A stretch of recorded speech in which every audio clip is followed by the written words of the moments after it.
ओम श्री परमात्मने नमः। अथ चतुर्थोऽध्यायः। श्री भगवानुवाच। श्लोक नंबर 4.35। पिछले श्लोक में 34वें में तत्व ज्ञान प्राप्त करने की प्रणाली बताई गई और आज के श्लोक में 4.35 में तत्व ज्ञान का महात्म्य वर्णन किया गया है।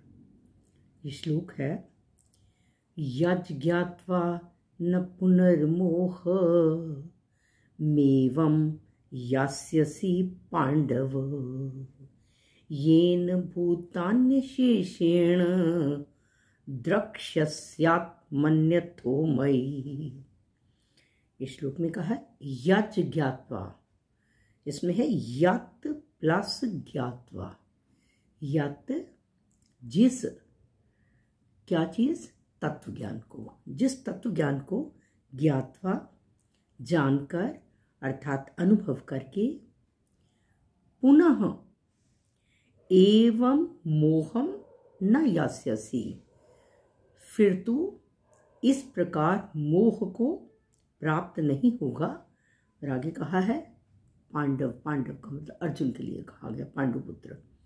हे अर्जुन, ये जिस तत्व ज्ञान से भूतानि अशेषेण, संपूर्ण प्राणियों को अशेषेण, अशेषेण का मतलब पहले, भूतान्य शेषेण वर्ड लिखा हुआ है, भूतानि प्लस अशेषेण, पहले संपूर्ण प्राणियों को द्रक्ष्यस्यात्मन्यथो मयि। ये वर्ड है द्रक्ष्यसि प्लस आत्मनि प्लस अन्य प्लस अथो, और आगे कहा है मयि। द्रक्ष्यसि का मतलब दिखेगा, आत्मनि का मतलब अपने में, अथो इसके बाद, मयि फिर मेरे में।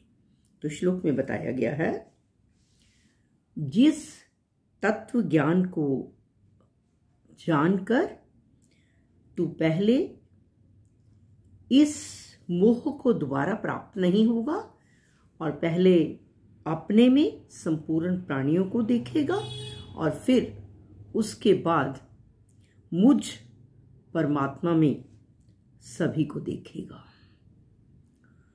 और इसमें कहा गया है कि भगवान कहते हैं कि इस तत्व को जानकर तेरा वो मोह समाप्त हो जाएगा। कौन सा मोह? जो अर्जुन कहता है कि मेरे कुटुंबी, मेरे सगे संबंधी युद्ध में मारे जाएंगे, उनको श्राद्ध और तर्पण देने वाला कोई नहीं होगा, और फिर जो बचेंगे उन पुरुषों का या स्त्रियों का, पुरुष अगर मारे जाएंगे तो स्त्रियों का और बच्चों का निर्वाह कैसे होगा। ये सारा मोह जो है तत्व ज्ञान के बाद जो है वो समाप्त हो जाएगा। और उसके बाद कहा है कि तत्व ज्ञान होने के बाद ऐसा अनुभव होने लगता है कि सारी सत्ता जो है वो परमात्मा की ही है और अन्य किसी की सत्ता नहीं है, परमात्मा के सिवाय कुछ भी नहीं है। और फिर कहा है कि इस तत्व को जानकर पहले तू सभी प्राणियों को अपने में देखेगा, अर्थात जो आत्मा मेरे में है वही आत्मा सभी में है, और फिर संपूर्ण सभी को उस परमात्मा में देखेगा। इसे हम एक एग्जाम्पल से बताते हैं। जैसे स्थूल दृष्टि से समुद्र और लहरें अलग अलग दिखती हैं और लहरें समुद्र में से ही उठती हैं और समुद्र में ही लीन हो जाती हैं, लेकिन सूक्ष्म दृष्टि से देखा जाए तो ना समुद्र की कोई स्वतंत्र सत्ता है, न लहरों की स्वतंत्र सत्ता है। सत्ता केवल है एक जल तत्व की, और इस जल तत्व में ना समुद्र है और ना लहरें हैं, केवल एक पृथ्वी से संबंध होने के कारण समुद्र भी सीमित है और लहरें भी, परंतु जल तत्व जो है वो सीमित नहीं है। और आगे कहा है कि हम समुद्र और लहरों को ना देखकर केवल जल तत्व को देखें, यही वास्तविक दृष्टि है। इसी प्रकार इस संसार रूपी समुद्र है और शरीर रूपी लहरें हैं। ये हमें संसार भी और शरीर भी अलग अलग दिखते हैं, और ना संसार की सत्ता है ना शरीर की सत्ता है। सत्ता केवल परमात्म तत्व की है। और कहा गया है कि इस परमात्म तत्व में ना संसार है ना शरीर है, केवल प्रकृति के साथ संबंध होने के कारण हमें ये संसार भी सीमित है और शरीर भी सीमित है, लेकिन परमात्म तत्व सीमित नहीं है। अतः इस संसार को और शरीरों को ना देखकर हम केवल परमात्म तत्व को देखें।